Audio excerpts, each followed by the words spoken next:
If you're interested in property, you're going to enjoy today's show as I have one of my regular chats with Dr. Andrew Wilson. And if you know Andrew, you'll know he's got an interesting take on things happening in the property market, but it comes from years of experience, not just his academic experience, but on the ground experience as well. So we're going to look at 4 things that have been in the news recently and give you our thoughts on them to help you become more informed as a property investor. Now, once a week, I do a regular video with Andrew Wilson, and you can find it at propertyinsiders.info. As the Property Insiders, Andrew and I give you our take on what's happening in the property market. This is the audio of one we just recorded, and we talk about that silly debate about, is there a property recovery? Of course there is. I know. RBA said there isn't, but we'll have a talk about where it is, how long it's going to last for, what's going to happen to our property markets moving forward. We're also going to have a chat about a recent article which said Australians are obsessed with property and we're being driven by tax laws, tax benefits, and it's creating another property boom and getting baby boomers into debt. Well, we'll give you our opinion on that. And as you can understand, both being baby boomers, we've got some thoughts on that. We're going to have a bit of a talk about what's happening in the finance world at the moment. And there are some interesting recent results that are going to impact the way the property markets are going to move forward. That'll give you some insights. And lastly, we're going to talk about a bit of a scary statement that's come out of the Reserve Bank. Maybe it's not that surprising, but it is a little bit concerning.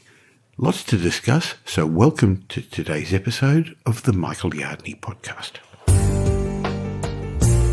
Welcome to the Michael Yardney podcast, where twice each week you will learn a number of new ideas regarding success, property investment and money in around 30 minutes. Our show is brought to you by Metropole, who specialise in helping you grow, protect and pass on your wealth through strategic property and wealth advice. Now here's your host, Michael Yardney, Australia's most trusted property commentator who has once again been voted Australia's leading property investment advisor. That's the 5th time he's won a similar award in the last 7 years.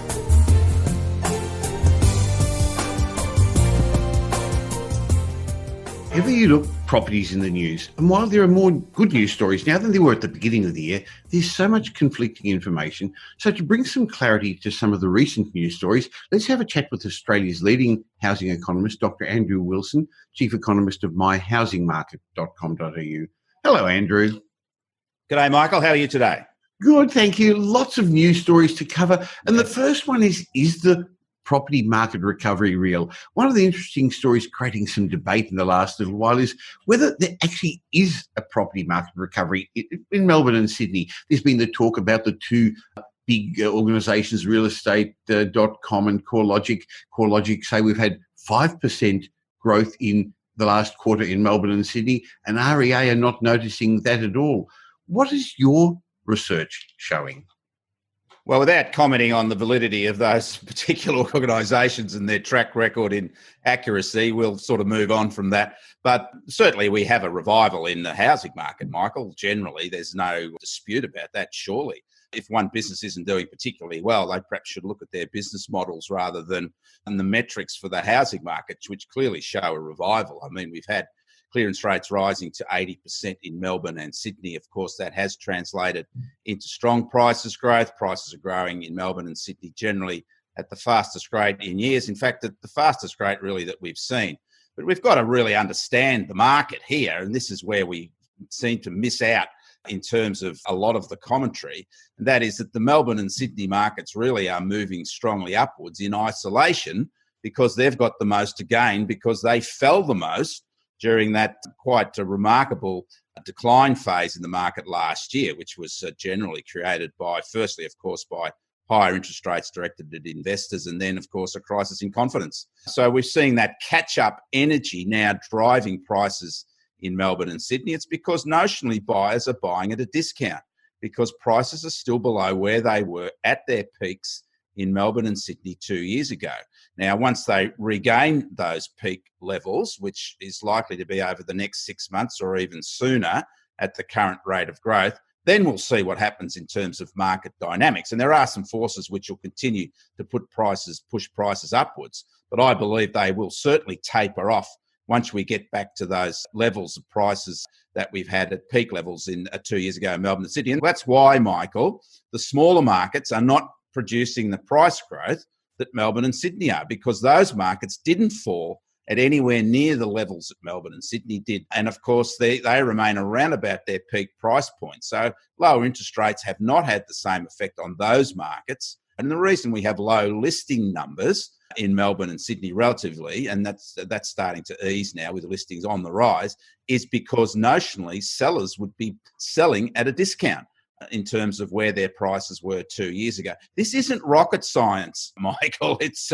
quite simple stuff, really. The other thing is that rise in prices is being driven very much by owner-occupiers. Investors aren't in the market as much. So I agree with you that there isn't going to be another boom ahead, because owner-occupiers are going to be very constrained by finance. Another thing that I read this morning in The Australian was an interesting comment from what they call a panel of experts, anyway, we'll leave it at that they declared Australia's dangerously obsessed with housing, pinning the blame on tax rules that lured waves of baby boomers into investment properties and fueled by unsustainable credit boom.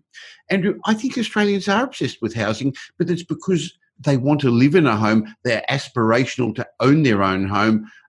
But are they obsessed by tax cuts, and are they really lured into a credit boom? Well, I think that it's a dangerous obsession to be a wealth generator, Michael, and to be prosperous. And certainly property has proven to be the pathway to prosperity, and certainly history has shown that. Yeah, look, it's just another, I guess, exciting headline designed to generate the sort of clickbait that these things do.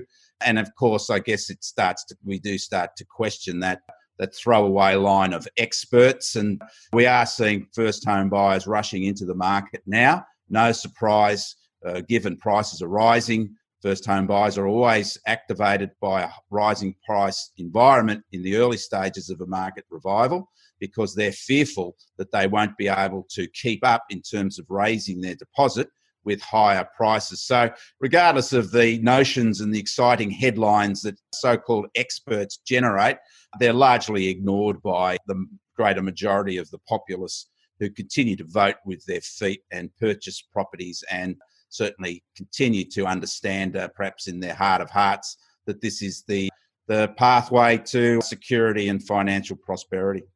I think that you've hit the nail on the head there, Andrew, that there's nothing wrong with wanting financial security. The latest wealth report from Roy Morgan showed the Australians who own a property actually are more financially secure in their golden years than the Australians who don't. Most Australians' wealth is in property or their superannuation, and for most it's their home. So nothing wrong with that. And for those who want to get ahead and get on the property ladder and use property as a form of extra wealth creation, I don't see a reason to say that's an obsession. It's some security we're looking for. In the last week, there's been some finance figures have come out as well, and it's shown that owner-occupiers are driving the housing rebound. The September housing finance approval showed much stronger than many commentators expected rise in owner-occupier loans, but there's been a bit of a pullback in investor loan approvals. And some of the reports said owner-occupier loans surged. But the graph that we're showing now that you've provided shows you've got to say compared to what? That's exactly right, Michael. And it goes back to what I said previously. We are coming from a low base, and we have seen an increase in owner-occupier lending over the last couple of months. It was probably a little flatter over September compared to August, but still strong compared to earlier in the year. But when we look at the year-to-date data compared to last year, it's still well down, and the breakdown shows that investors are still lagging. So we had rises in owner-occupier lending over September, again following a strong rise in August, so it maintained its energy. But when we look at investor lending, which I thought was quite sobering, Michael, it actually fell over September. So investor lending was down, which I think is another reflection of this almost schizophrenic banking environment that we have, where banks are reporting significant declines in profits, most banks, because their loan book has fallen. And yet, obviously, there's still some trepidation from banks lending generally, and particularly to investors. It shouldn't be a surprise that we are seeing significant declines in profit from banks due to lower home lending, when we see just how far lower lending is this year compared to last year, even though it is rising. So there's a long way to go before we get back to where we were, Michael. I think that also gives us an indication of what's ahead, because owner-occupiers create the long-term growth in property values, but it's the investors that create the booms, or when they disappear, the downturns, and the investors aren't there at the moment. Even though they're keen to, they can't get the finance. So it's unlikely that we're going to have a boom moving forward, much more likely the more moderate growth that you've been predicting for a while, Andrew. Yes, Michael, that's right. And we've almost moved into this quite bizarre systemic environment for home lending. The banks at the one end are obviously concerned about lower profits, as would their shareholders be concerned about that. In fact, one of the bank's back-end lending requirements fell below the APRA benchmarks, which was really concerning because of its lower profitability. So, I mean, the way you move back to profitability is to lend more. I'm not sure where this constant concern about risk in the housing market comes from. Banks have been spooked by the regulator, the RBA, the Treasury, and ASIC into thinking that we're some sort of fundamentally unsafe housing market. And of course, despite their loss of profit, they still haven't got the courage, I guess, in a way, or the good sense to start lending again, particularly to investors. Another interesting factor from the announcement of lower profits from the banks was that I read that the actual decline in tax take from the big banks is now over $1 billion, which of course is revenue to the government. So I guess that over-management of risk, which was cheered along by the government, they've actually shot themselves in the foot here, but having a significant decline in their revenue. This is really a bizarro world environment we're in, Michael, and banks need to really sort of shake themselves up a bit here, or they're going to continue to lose money and become under significant pressure from their shareholders. Recently, the CBA released its results, and they showed that mortgage arrears and mortgage defaults actually in decline. Well, look, of course, we've had significant media, and I don't want to keep hounding the media. It's not the media, it's I guess those that promote these negative doomsayer scenarios which get into the media that we should be looking at more closely. And of course, the debt bomb has a big part of that negativity, ridiculous predictions of collapses in our housing markets based on issues to do with the capacity of mortgage holders to repay their mortgages. Well, the latest CBA data shows that, and we should mention the CBA have actually had an improvement in their loan book. So they've sort of gone against the tide compared to other banks, which have had obviously significant readjustments in terms of the number of loans they've been writing. But the CBA announced also that its arrears had actually fallen. The number of mortgage arrears on their books had actually fallen, and they suggested it was because lower interest rates and the tax cuts that mortgage holders were actually paying down their mortgages. So not good news for the doomsayers, not good news for the debt bomb purveyors of nonsense, but I guess it just validates our points of view, Michael, that this was just a fast food media hyped up environment, and that Australians are quite circumspect about their debt. And given the capacity to have some extra money through lower interest rates and tax cuts, they're doing what predictably they would do, and they're paying down their mortgage debt. Now, there was an interesting announcement from the RBA this week, maybe a bit of a concerning one, that they're revisiting their forecasts. Yes. What do you make of that, Andrew? Well, no surprise, Michael. We can clearly see now the long-term trend has incomes growth, and that means inflation and economic growth lower than had been predicted. But it just does really reinforce that we are in this new economic environment now, that monetary policy has been muted, that we need to think of other ways of stimulating economic growth. It's the end of the roller coaster ride in terms of interest rates and therefore economic growth, and that means generally house price growth as well. And it's a whole new world, Michael, and the Reserve Bank have reinforced that by saying that they don't expect any revival really in interest rates or inflation or really economic growth over the medium to longer term. And this, of course, is a conundrum that's facing most advanced economies. And some people haven't caught up with this, though, Andrew. Only yesterday, I was listening to a podcast from a so-called expert who was saying, be prepared for interest rate rises again. The old commentary, where? Why? Why should it happen? Now, I'd be really excited if it did, because interest rates will rise. when the economy booms, when there's asset growth, when there's wages growth, when there's property value growth. So the Reserve Bank's going to try and slow us down. But that's not coming for a while, yet they're still saying, watch out. Well, Michael, anybody who's promoting the prospect of higher interest rates has to be asked. It's one thing to say, well, interest rates are going to rise eventually. Well, yeah, whatever. But you have to be able to, I guess, verbalise what the circumstances would be for higher interest rates.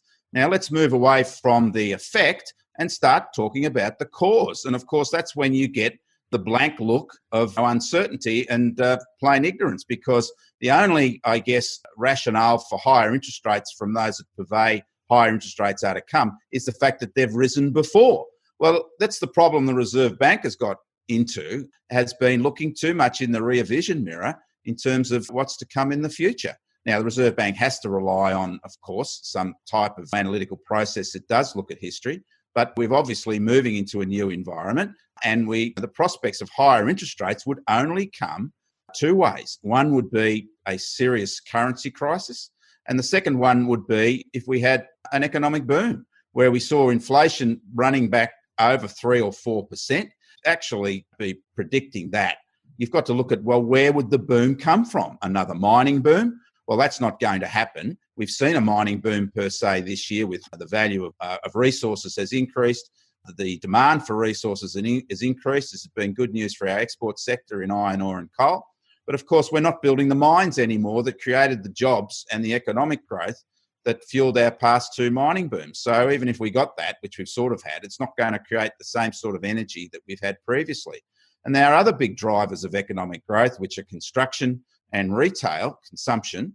They're just going nowhere. And in fact, we're heading into a very subdued period of construction, thanks to those higher interest rates that were placed on investors and the restrictions to lending on developers. So I don't know where all this growth is going to come from that's going to fuel the inflation that's going to end up pushing up interest rates. I'd like to have the answer to that question from those that are saying that interest rates will rise again. Well, of course, people don't have to justify their claims, and that's why they're continuously there in the media, which gives us a great opportunity to get together once a week and debunk some of those myths and put some thought behind the commentary we're putting together. So once again, thank you for giving us your commentary on that, Andrew, and look forward to catching up with you again next week. Thank you.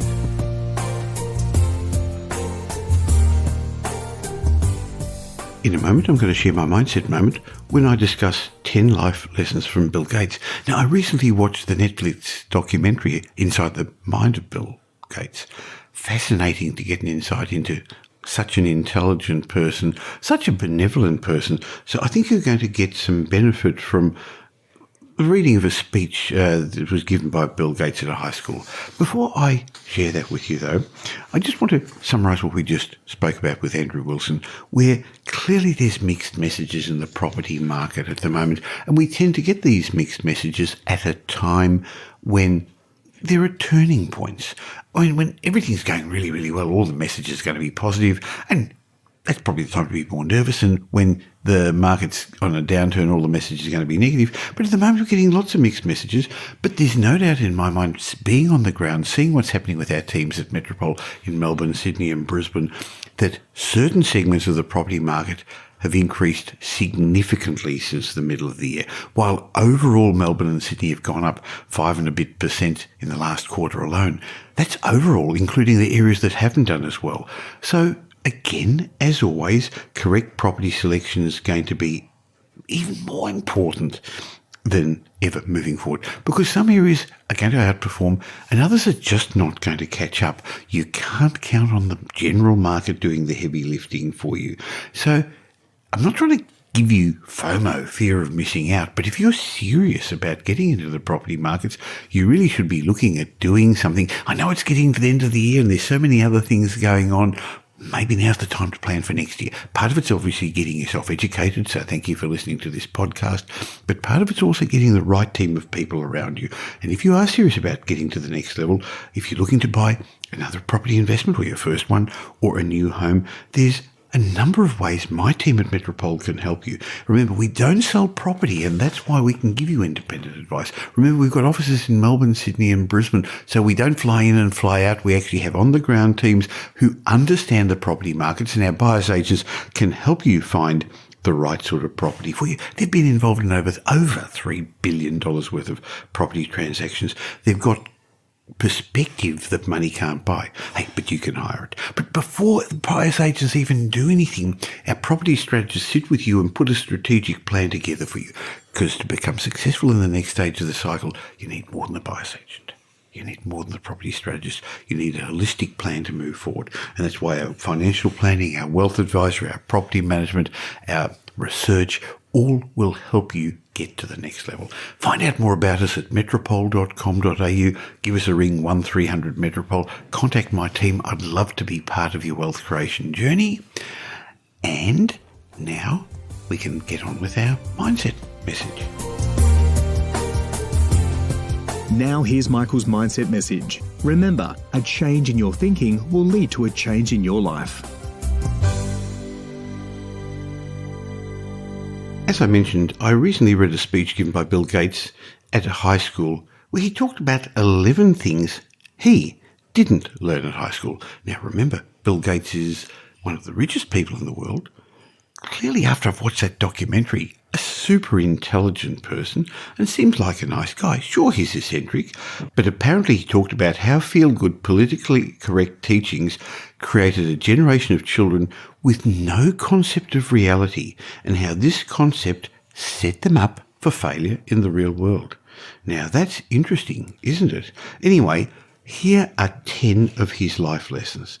Number 1, he said, life isn't fair. Get used to it. And if you've been around long enough, you will know that's true. Life doesn't owe you anything.